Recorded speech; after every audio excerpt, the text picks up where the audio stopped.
Բարև ձեզ, Factor TV հյուրը ուղղակի ժողովրդավարություն հասարակական կազմակերպության նախագահ Գևորգ Քոթանջյանն է, ողջույն, պարոն Քոթանջյան։ Վանաձորում ոնց հասկանում եմ կարող է քաղաքապետի շուրջ թնջուկը հանգուցալուծվել, թե չի կարող, խնդրեմ ասացեք, միայն նաև հեռուստադիտողին նշեմ, որ ԴՀԿ-ն որոշել է, որ ավականու վրա դրված արգելանքը վերացվում է, բայց արդյոք սա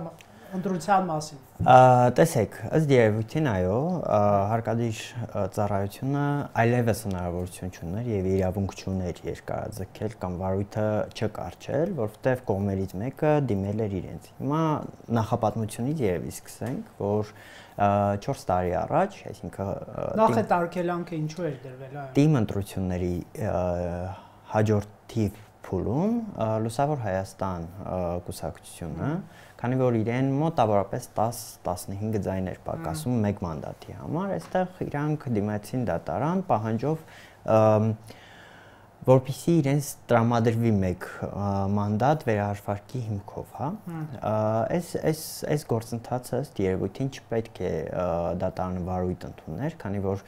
այն պահանջը, որ ներկայացնում էին իրենք, վերաբերվում էր մեծամասնական ընտրակարգին, ընդ որում ազգային ժողովի падգամավորի ընտրակարգին, բայց համամասնականին չէր վերաբերվում, բայց դատարանը ընդունեց վարույթ եւ զուգահեռ Լուսավոր Հայաստանը դիմեց կրկին դատարան, որպեսզի հայցի ապահովման միջոց կիրառվի, այսինքն համայնքի ավականուն թույլ չտան համայնքի ղեկավար ընտրել այնքան ժամանակ, մինչեւ այդ հարցը լուծվի։ Առաջին այցյանի դատարանը մերժեց հայցի ապահովման միջոց, իրենք դիմեցին վերաքննիչ դատարան, որը բավարարեց եւ մյուս գործով, այսինքն մեկ մանդատի հարցով դատական գործընթացը հասավ Վճռաբեկ դատարան եւ Վճռաբեկ դատարանը որոշեց, որ Լուսավոր Հայաստանի մեկ մանդատը չի կարող տրամադրվել եւ հարցը համարվում է այլևս վերջնական եւ բեկամման ենթակա չէ։ Ըստ տրամաբանության եւ նորմատիվով հայցի ապահովում պետքա վերացվեր պետք է թույլատրվել ավականուն ընտրել քաղաքապետ։ Այո, սակայն ոնց որ ինձ համար Մամիկոն Ասլանյանը ընտրվել էր, չէ՞։ Չէր ընտրվել ինքը։ Տեսեք, Մամիկոն Ասլանյան Վանաձորում կա 33 ավականու մանդատ։ Ուղղակի ինքը առաջինն էր։ Մամիկոն Ասլանյան կուսակցությունների դաշինքը ստացել է 15 մանդատ, այսինքն ամենաշատ մանդատները իրենն է։ Երկրորդ տեղում քաղաքացիական պայմանագիրն է 9 մանդատով, երրորդը հասկ խմբակցությունը 5 մանդատով։ Այնուհետև ապրելու երկիր եւ հայրենիք կուսակցություն, այս դեպքում խմբակցությունները երկուական մանդատներով, այսինքն փաստացի 50+1% ոչ ոք չի հավաքել եւ այստեղ պետք է լիներ համայնքի ղեկավարի ընտրություն, որը սակայն հենց այդ հայցի շնորհիվ փաստացի արգելանք դրվեց, որը բնականաբար հարկադիր կատարողը ի կատար է ածում եւ ինձ համար իհարկե հասկանալի է այդ պրակտիկան, որովհետեւ ենթադրենք հազարավոր գործեր կան դատարաններում եւ բնականաբար հարկադիր կատարողը չի նստում ու ամբողջ օրը ուսումնասիրում դատալեքսում տեսնի թե ինչ որոշում է կայացվել եւ որ գործն է ավարտվել։ Ակնկալվում էր, որ կողմերից մեկը, շահագրգիռ կողմերից մեկը պետք է այդ դիմումը ներկայացներ հարկադիր կատարողին, պահանջով, որպեսզի արգելանքը վերացնեն, սակայն 2 տարվա ընթացքում ոչ ոք դա չի արել, մի պարզ պատճառով, որ նաև մյուս դատական գործը, այսինքն հայցի ապահովման մասով գործը չէր ավարտվել։ Բայց ըստ էության պետք է նաև փաստենք, որ քանի որ չկա հայցի ապահովման միջոց չկա եւ այդ դատական գործընթացը ուղղակի արհեստական ձգվող ինչ-որ process է, որը բուն նյութի էության հետ կապ չունի։ Ինչու է արհեստական ձգվում եւ հնարավոր է այս որոշումները։ Այստեղ մի ուրիշ հետաքրքիր բան կա, երբ որ այս Եվ ով է հետաձգում։ Հետաձգում է վարչական դատարանը, այսինքն նիստերը հրավիրում եւ այլն,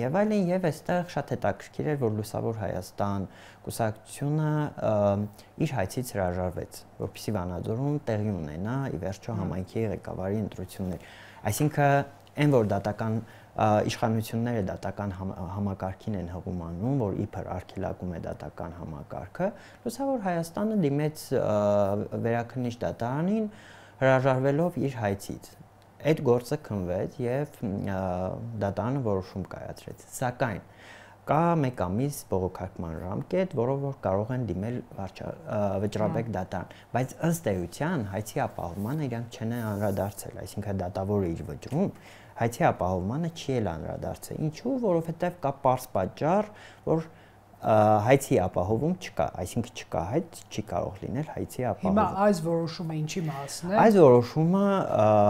վարույթ է որոշում կայացրել։ Բնականաբար, որովհետև ԴՀԿ-ն իրավունք չուներ այլ որոշում կայացնել, քանի որ կողմը, դատական կողմերից մեկը հստակ պահանջով դիմել է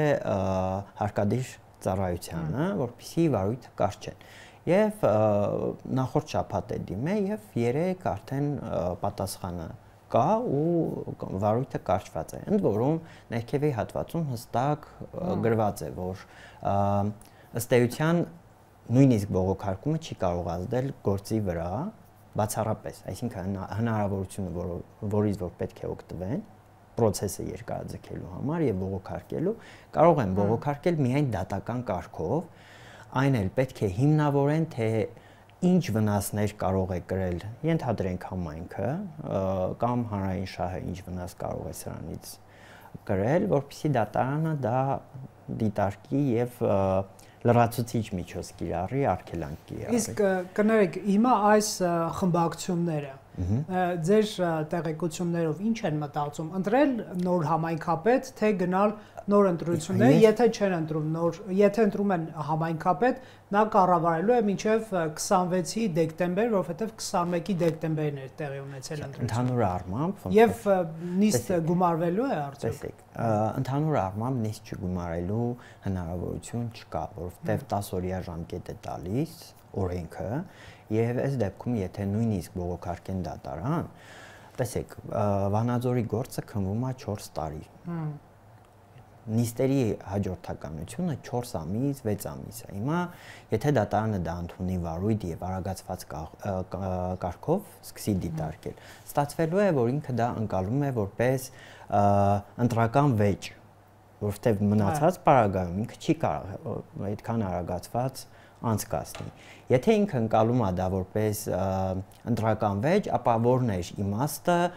այս ողջ գործընթացը չդիտարկել որպես ընտրական վեճ եւ գնալ այլ իրավական ճանապարհով, հա, այլ ընթացակարգով։ Այստեղ դատարանը եւս կարծում եմ չի կարող նման գործողություն իրականացնել եւ փաստացի 10 օր հետո պետքա Վանաձորի համայնքապետարանի աշխատակազմը հրավիրի համայնքի ղեկավար ընտրելու նիստ, որովհետեւ այլ ընթացակարգ ուղղակի չի կարող գործել։ Եթե չեն ընտրում, եթե չեն ընտրում 14, այսինքն հրավիրելուց կոնսենսուս դուք ունեք տեղեկություն։ Չկա, բայց հետաքրքիր է, որ այսպես ասած չկա Վանաձորում իշխանություն եւ ընդդիմություն, որովհետեւ ժամանակավոր կառավարիչ է նշանակված վարչապետի կողմից, բայց կան կողմեր, որոնք որ այս դեպքում քաղաքացիական պայմանագիր եւ հասկը միասին, հասկի գլխավորությամբ իշխում են, հակառակ կողմը, այսինքն ապրելու երկրից եւ հայրենիքից լսվում է կոչեր, որով որ կոչ են անում, կան կոնսենսուսի եւ համայնքի ղեկավարի տեխնացու առաջադրեն կամ չգնան եւ գնան նոր ընտրությունների։ Ըստ երևույթին իշխանությանը ձեռք չի տա ընտրություններ գնալ մինչև խորհրդարանական ընտրությունները, որովհետեւ այսինքն այս իրավիճակը պահպանել ավելի շատ ձեռք։ Միանշանակ, բայց մյուս կողմից եթե հիմա փորձեցին ինչ-որ ձև դատական գործընթացների վրա ազդել, այս դեպքում շատ ավելի վատ օրինակներ են ունենում, որը չի բխում ժողովրդավարական պետության սկզբունքներից, հա։ Եվ դա ակնհայտ կլինի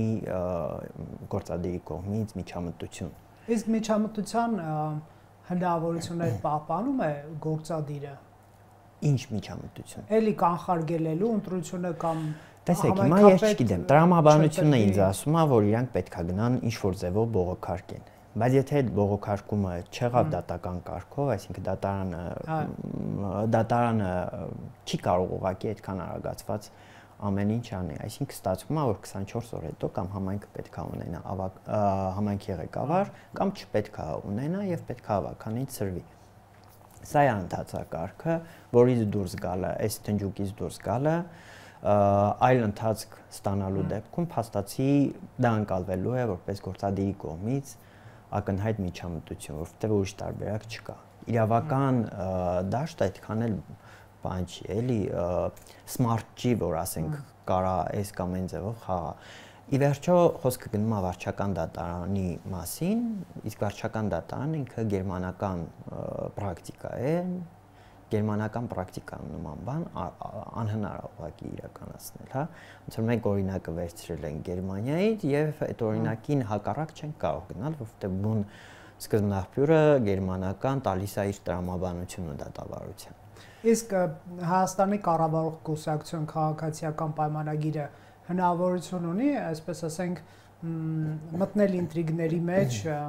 հասկի կամ, չգիտեմ, այլ ուժերի հետ, որպեսզի այսպես թեկուզ ընտրեն ինչ որ քաղաքապետ, որ այս 1 տարին էլ գլորեն, մինչև հաջորդ դեկտեմբեր։ Գիտեք, ես մի բան ասեմ, ոնց որ դա ցանկության հարց, հա, որովհետև նայեք, օրինակ նույն լուսավոր Հայաստանը, երբ որ իր հայցից հրաժարվեց, այդ ընթացքում բավականին երկար խորհրդակցում էր ուղղակի ժողովրդավարություն հասարակական կազմակերպության հետ։ Հայրենիքի խմբակցության ղեկավարը, երբ որ գնում էր հարկադիր դիմում ներկայացնելու, իրավական խորհրդատվությունը անցկացրեց մեզ հետ։ Մեզ փորձը ցույց է տալիս, որ յուրաքանչյուր կողմ պատրաստ է բանակցության ինչ-որ փուլի։ Այսինքն գուցե իրանք պատրաստ չեն գնան իշխանությանը նվիրաբերեն համայնքային իշխանություն, բայց որոշակիորեն ինչ-որ որովհետև ի վերջո երբ որ այդ մարդիկ բոլորը մի համայնքից են, բոլորն է համայնքի հանդեպ ունեն իրենց պատասխանատվության զգացողությունը։ Եվ իմ կարծիքով ամենավատը այն է, որ Վանաձորի ճակատագիրը որոշում են Երևանում նստած։ Եվ հենց խնդիրը դրանից է գալիս, որ Երևանում նստած մարդիկ առանց հաղորդակցվելու ու առանց սոցիալիզացվելու իրանք որոշումներ են կայացնում, որը չի բխում Վանաձորցու եւ Վանաձորի շահից։ Իսկ Արկադի Փելեշյանը լավ քաղաքապետ է։ Իմ կարծիքը ասեմ, ոչ, վատագույնն է եղել, սա իմ կարծիքն է, որովհետեւ մենք ես կարամ ասեմ, որ ունեցել եմ շատ երկար լրագրությամբ զբաղվելու փորձ եւ կարող եմ իմ փորձի հիման վրա ասեմ, որովհետեւ այդ ընթացքում ես տեսել եմ Սամվել Դարփնյանի աշխատանքը, Մամիկոն Ասլանյանի եւ հիմա նաեւ Արկադի Փելեշյանի աշխատանքը։ Նա կառավարության նշանակած ժամանակավոր պաշտոնական։ Այո, եւ ես կարող եմ ասել, որ իմ դիտարկմամբ վատագույնն է, որ կարող է լինել։ Իսկ Փաշինյանը ինչու ընտրեց նրան, ինչ է կարծում, չկար այլ։ Տրամաբանությունը հետեւյալն էր, որ քանի որ Մամիկոն Ասլանյանն ամենաշատ ձայնն է հավաքել, բայց իր վրա քրեական գործայինքը նաեւ կալանավորված էր, այդ ուժից չեն կարող տեխնացու դնել։ Քաղաքացիական պայմանագիր խմբակցությունից եթե ինչ-որ մեկին դնենք, ստացվի, որ իշխանությունը յուրացնելու գործընթաց են ստանձնել եւ երրորդ ուժը դա հասկներ, բայց նույն տրամաբանությամբ օրինակ իմ կարծիքով ոչ մեկ չի բանանի, դեմ չի արտահայտվի, եթե փոփոխվի օրինակ ԺՊ-ն դառնա ենթադրենք քաղաքացիական պայմանագիր կուսակցությունից ինչ-որ մեկը։ Փելեշյանը, ինչքան նշում եմ, Արթուր Բաղդասարյանի վերածնունդ կուսակցությունից էր, չէ՞։ Հայկական վերածնունդից էր, այո, բայց 7 թվին էր այդ ընտրությունները։ Այո, բայց գիտեք, մի քանի օր առաջ բանավեճի էինք ու համայնքային մեկ պաշտոնյա ասաց, որ կուսակցությունները իր համար միջոց են ընտրությունների մասնակցելու եւ ոչ գաղափարական են։ Ըստ երևույթին, այո, կան տեղական գործիչներ, որոնց համար չկա գաղափար, կա մասնակցելու եւ առաջ գնալու այդ ստանդարտով։ Հիմա ես չգիտեմ, գուցե հաջորդ ընտրություններին օրինակ պարոն Փելեշյանը լինի քաղաքացիական պայմանագիր կուսակցության անդամ, ներկայացուցիչ եւ առաջին համար, բայց իրականում ինչքան գաղափարական կլինի, ես չեմ կարող ասել, որովհետեւ եթե ի սկզբանե որոշ խմբերի համար չկա գաղափար, հետեւաբար կա միայն անձնական շահ։ Այս իմ կարծիքն է։ Պարոն Փելեշյանը աչքի է ընկել ինչ պատմություններով։ Որպես վանաձորցի ինձ թվում է դուք շատ լավ գիտեք, ես չեմ ուզում կիսատ պրատ ինչ-որ բան։ Տեսեք, իրական գիտեք ինչ։ Դրանք աղմկոտ են շատ լավ։ Աղմկոտ են, նայեք, թե Վանաձորը, թե մնացած համայնքները իրականում այդ վարքագիծը, երբ որ ունենում են մարդիկ, դա ոնց որ բնորոշ է փոքր համայնքների։ Մարդիկ այդ համայնքներում ոնց որ բան է, էլի, ինչ որ շրջապատով մարդիկ կարան, ոչ թե կարան հիմնականում այդ ձևերին։ Ասենք թափով տղերք է, հա, բայց տեսեք, օրինակ ես չեմ կարող ասել, որ Արկադի Փելեշյանը որպես մարդ վատ մարդ է։ Չէ, ոնց որ անհատական եթե շփվես, շատ լավ կողմեր ունի, շատ գովելի կողմեր ունի։ Երբեմն օրինակ ինչ որ մեկի համար կարող է ասես լուրջ տարապի, բայց որպես համայնքային իշխանություն, ոնց որ իմ պատկերացումը եւ այդ քաղաքի բնակչության պատկերացումը լրիվ այլ է։ Այսինքն չես կարող ուղղակի լինել որոշակի հուզական անձնավորություն, ինչ որ մեկի դարդուցավով, բայց ենթադրենք չունենաս համայնքում մի կառավարման մի մոդել, որը հնարավորություն կստեղծի զարգացում ապահովել, հա։ Սուբվենցիաներ է իրականացվում է կառավարության ուղիղ ֆինանսավորման մեծ ծրագրեր, բայց փաստացի բիզնես ոլորտը, որ արդեն գյուղեր են մտնում ու ահռելի ներդրումներ են անում, այդ բիզնես ոլորտը փաստացի չի մտնում հանրապետության 3-րդ քաղաք։ Պատկերացրեք, ստացվում է։ Փողոցը սարքեցին վերջը։ Գլխավոր փողոցը, չէ, Տիգրան Մեծը կեսը սարքել են, կեսը չէ, որովհետև ոնց հասկացան նա։ Չէ, փոսերը չկա։ Փոսալությունները անում են պարտադիր, չէ։ Իրականում այդքան վատ վիճակ չի, չէ։ Տեսեք, այն ինչ որ հիշում եմ տաքսիստները բողոքում են անընդհատ, որ փողոցները սարքեք։ Մի փողոց կա, որ արդեն 2 անգամ սուբվենցիայով հաստատվել է, բայց այս տարի ոնց որ կսարքեն, դա բան դիմաց եւ բազում թաղամասերի իրար կապող այդ փողոցն է, որը ամենախնդրահարույցներ ու դա եմ տեսել ուրեմն վատ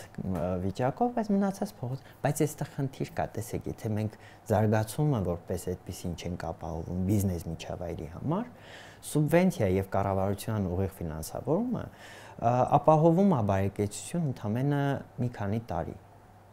5 տարի առաջ իրականացված, 8 տարի առաջ իրականացված Հայքի հրապարակի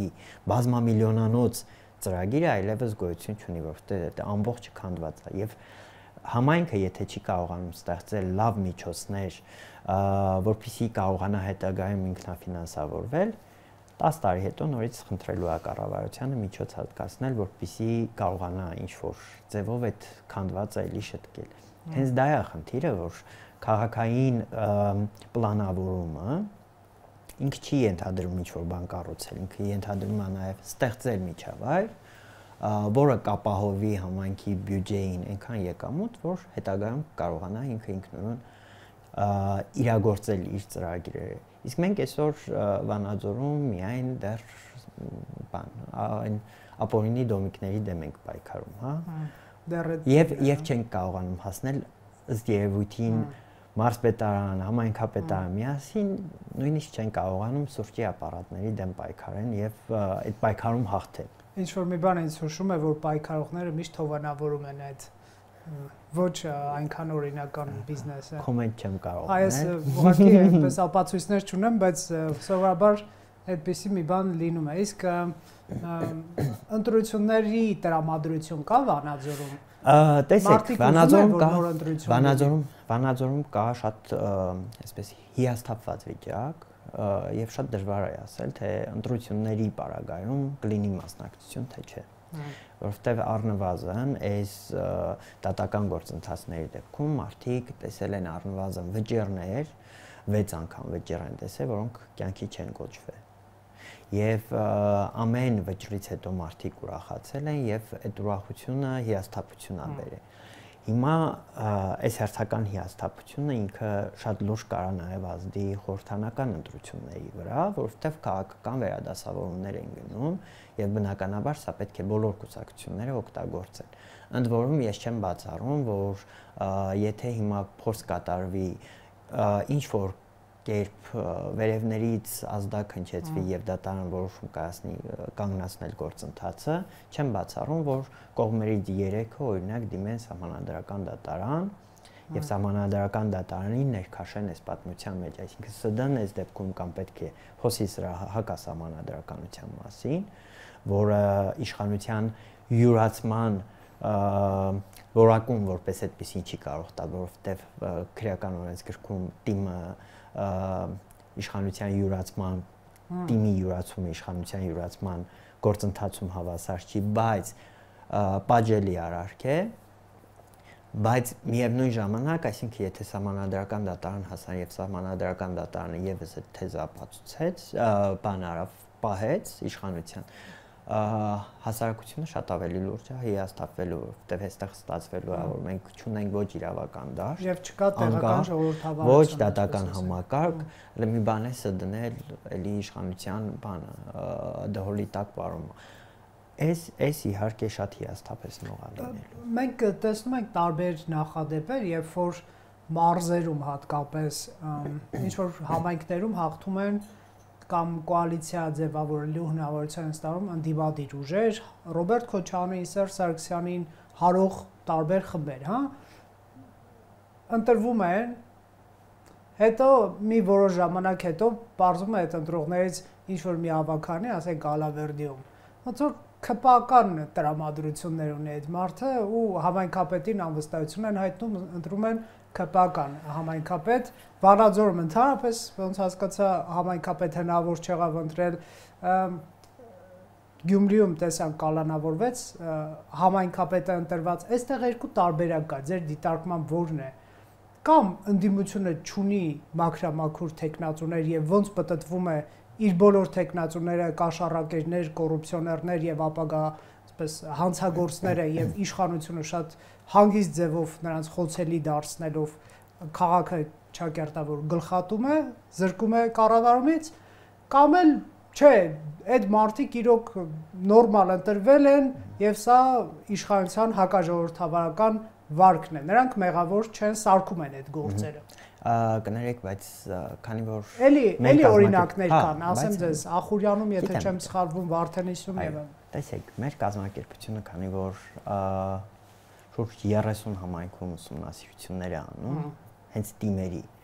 եւ թիմերի վարկագծերի եւ որոշումների իրավաչափության եւ այլն, ես կարող եմ մի բան ասել, որ այն բոլոր մարդիկ, ովքեր անցնում են քրեական գործերով, ըստ երևույթին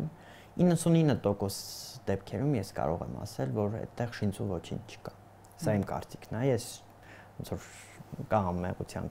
կանխավարկած, բայց հիմնական դեպքերում այդ քրեական գործերը կան իրականում, փաստարկված են, հիմքեր կան։ Ասեմ ավելին, ոնց որ դրանք շատ ավելի փոքր քանակով են ներկայացված։ Եվ մյուս բանը, ոնց որ սա իհարկե չընկալեք որպես խրախուսում իշխանությանը, բայց մի հարց, օրինակ, ենթադրենք Վարդան Ղուկասյանի հարցով։ Արդյոք հասարակությունը ունի կասկած, որ Վարդան Ղուկասյանը կարող էր նման բան անել։ Իմ կարծիքով ոչ։ Ոնց որ հասարակությունը ինքը տեսնում է, որ գիտի, որ հնարավոր է այդ ամեն ինչը։ Մնացած դեպքերում Բանդիմությունը ինչու է նման խոցելի տեխնացուների առաջ, թե չունեն այլ մարդիկ կամ դրանք են այն մեր ասած թափով տղեկը, ովքեր մարզերում անում են ռեսուրսում են։ Հիմա հենց դրան է ուզում ասեմ։ Տեսեք, իշխանությունը ունի մի հատ գերխնդիր, եւ դա ցանկացած իշխանություն միշտ ունեցել է եւ կունենա։ Ենթադրենք, օրինակ, հանրապետության վարչապետը եւ իր քաղաքացիական պայմանագրի վարչությունը, քաղաքական մարմինը, հա, երբ որ օրինակ, չգիտեմ, ինչ որ մեկին տալիս է դաբրո լինել իրենց տեխնացու։ Ըստ երևույթին այդ մարդիկ, որոնք որ տարիներ առաջ ոմանք քաղաքասարակությունից էին, ոմանք շատ ազնիվ մղումներով քաղաքական գործիչներ էին կամ քաղաքականության նոր քաղաքականություն մտնող մարդիկ էին, իրենք այն ժամանակ ազատ էին եւ շատ ավելի մեծ շփումներ ունեին հասարակության հետ։ Իրենք հասարակության հետ էին շփվում եւ ունեին շատ ավելի ռոմանտիկ պատկերացումներ իշխանության մասին։ Հետագայում, երբ որ իրենք դարձան իշխանություն, իրանց շրջապատը դարձան այն մարդիկ, որոնք որ տարբեր տեղեր իշխանություն ունեն։ Եվ իրանց շփումը ըստ երևույթին միայն այդ իշխանավորների հետ է։ Այսինքն զուտ հասարակության հետ իրանք այդքան էլ շփում չունեն։ Եվ իրանց պատկերացումները գալիս է իրանց ընդհանուր շրջանակից։ Հիմա տեսեք, իրանց ու ժողովրդի խոսակցական բառերը նույն հայերենն է, չէ՞, բայց ընկալումները այդ բառերի լրիվ տարբեր են, որովհետև իրանք առանձին նստած մի բանից են խոսում, տալիս դրան քաղաքական երանգավորում, հասարակությունը մեկ այլ բան է խոսում եւ տալիս այլ երանգավորում։ Ու այստեղ երբ որ գալիս է մրցակցությունը, այն 5 կադրը, որ քրեական գործերով անցել է ու ինքը հետա վերադարձել, ինքը կարողանում է անցալի եւ խոսի։ Այստեղ հասարակությունը որոշակի սկսում է իրան ավելի շատ վստահել, քան իշխանության։ Եվ սա է խնդիրը, որ այդ հաղորդակցությունը երբ որ արդեն սկսում է կտրվել, ոնց որ եթե դա պրակտիկ ուսումնասիրված չներ ու այդ գաղափարը ճիշտ չլիներ, դժվար թե օրինակ 5 տարի մեկ ընտրություն լիներ եւ ընտրության կանոնը լիներ այն, որ պետք է գնալ դռնեդուր, տնետուն եւ մարդկանց հետ շփվել։ Վանաձորը, չէ, Լոռու մարզույն նաև մարզպետ չէր գալիս, բայց Արեն Մկրտչյանը նշանակվեց։ Տեսեք, իրականում մարզպետ ասվածը ինչ է, ինքը գրեթե լիազորություն չունեցող անձ է եւ ճիշտն ասած ես օրինակ ավելի շատ ինստիտուտների վրա եմ իմ ուշադրությունը դարձնում, որովհետեւ կարևորը տեղական ինքնակառավարման մարմինն է եւ ոչ թե մարզպետը։ Մարզպետը ըստ երևույթին նա է ում տարածքային կառավարման մարմինը երբեմն խորհրդատվություն տալու համար հանձնարարականներ է տալիս կամ վերահսկողություն իրականացնելու համար հանձնարարականներ է տալիս։ Ըստ երևույթին դրանից ավել գործողություն չունի մարզպետը եւ բայց ինքը տրամադրություն է փոխում, հա, որովհետեւ երբ որ չի լինում մարզպետ, մենք տեսանք այդ ընթացքը, երբ որ չի լինում մարզպետ ինչա կատարվում, ասենք ով ինչ ուզում, որ համայնքի ղեկավարը ինչ ուզում անում է եւ վերջ։ Երբ որ ընդ որում կարաս օրինակ հարցում ուղարկես, ասենք 2 ամիս չպատասխանեն, մարզպետը գա մարզպետին հարցում անես, մոտավորապես 2 օր հետո համայնքի ղեկավարը քեզ պատասխանի, հա, որովհետև մեր մոտ այդ մակարդակը դեռ չկա, համայնքի ղեկավարը դեռ չի կարողանում ընկալել, որ ինքը ինստիտուտի ղեկավարը, տեղական ինքնակառավարման ինստիտուտի տեղի ղեկավարն է եւ ինքը հեղինակությունն է։ Մյուս բանը, որ չի ընկալում եւ մարզպետի դերը շատ կարեւոր է այստեղ, դա այն է, որ պետության հետ ցանկացած քաղաքացի առնչվում է առաջինը իր տեղական ինքնակառավարման միջոցով, հա։ Դա լինի Երևանում, լինի Վանաձորում, լինի, չգիտեմ, Չոթոր գյուղում, առաջին մարմինը, որով դու պատկերացում ես կազմակերպում, պատկերացում ես ունենում քո պետության արժեքների մասին, ընդունված իշխանության արժեքների մասին, ընդ որում էական չի այդ համայնքապետը ընդդիմադիր է թե իշխանությունն է, որովհետև մենք գիտենք, որ ընդդիմադիր համայնքապետը, երբ որ վարչապետը ասում է, որ ձեր մեքենաները պետքա կրճատվի ու ջնջում է, բոլորը նվազեցնում են։ Այսինքն եթե կա պետական